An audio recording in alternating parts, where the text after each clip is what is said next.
What's up, guys? It's Ryan from Schoolified. I'm also a tutor who uses Schoolified for my own Spanish classes. As someone who actually uses the platform, I just want to briefly, in 2 minutes, walk you through some of the main features of the classroom, where you can find them, etc. The main features I just want to show you that have been helpful for me are Homeroom, Grid Mode, Share Screen, Browser, and Whiteboard. Let's do it.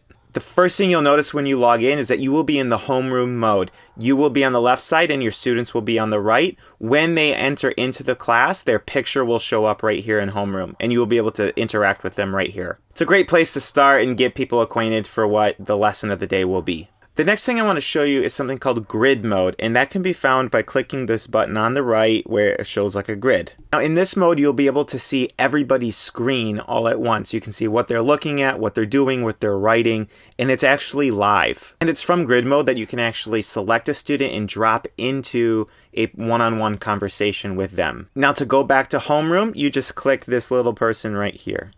The next important button I want to show you is this little document button here. When you click that button, 3 important other buttons pop up. First is the plus sign button, and this allows you to add a previously created lesson. Next button says web browser.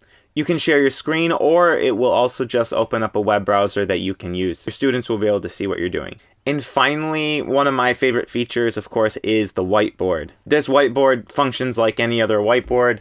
You can write on here and change the color, etc. right here. You can draw shapes. It's a typical whiteboard. There's obviously a clear whiteboard function right there at the top. This classroom, like any other classroom, just takes a little bit of practice to get used to.